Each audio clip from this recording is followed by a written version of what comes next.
पाकिस्तान द्वारा सीज़फायर उल्लंघन को लेकर पूर्व डीजीपी एसपी वैद ने कहा, मुझे पूरा विश्वास है कि भारत की नेतृत्वकर्ता शक्ति, विशेष रूप से हमारे प्रधानमंत्री नरेंद्र मोदी ने यह जरूर जोर दिया होगा कि पाकिस्तान के आतंकवाद को समर्थन देने वाली नीति पर ठोस कार्रवाई हो।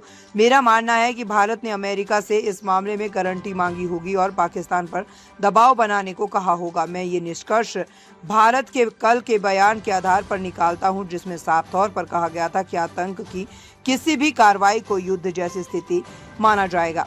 पुलवामा या पहलगाम जैसे किसी भी हादसे को युद्ध की तरह ही लिया जाएगा।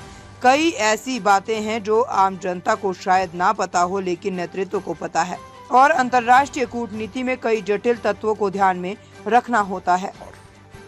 कोई भी ऐसा टेरर इंसिडेंट पहलगाम की तरह, पुलवामा की तरह एक युद्ध माना जाएगा। तो ये मुझे लगता है भारत के नेतृत्व ने ये कंडीशन ज़रूर रखी होगी।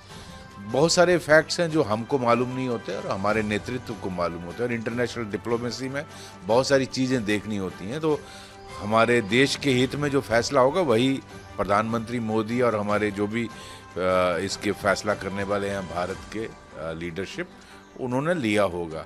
लेकिन पाकिस्तान जब तक ये पॉलिसी को बदलता नहीं है, फिर ये सीज़ फायर का कोई मायना नहीं रखता। मेरी छोटी सी समझ में जो बात आती है कि पाकिस्तान पिछले 35 सालों से टेररिज्म को इस्तेमाल कर रहा है as a instrument of state policy.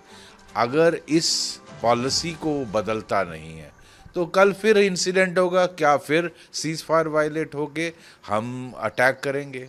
तो क्या इस एग्रीमेंट का कोई फ़ायदा है?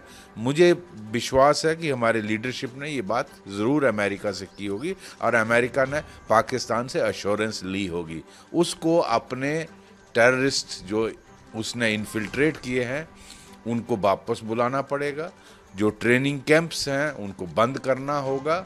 जो टेररिज्म को फैक्ट्री बनाया हुआ है, जो लश्कर, जैश और जो उनके ख्वाजा आसिफ कहते हैं, जो डिफेंस मिनिस्टर हैं, कि ये सेकंड लाइन ऑफ डिफेंस है हमारे मदरसाओं के बच्चे। तो ये पॉलिसी पाकिस्तान की सेल्फ डिस्ट्रक्टिव पॉलिसी है, इसको बदलना होगा।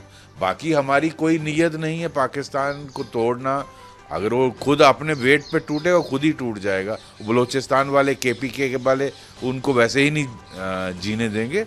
बट भारत इस बात पर जरूर इंसिस्ट किया होगा, ये मुझे पूरी उम्मीद है।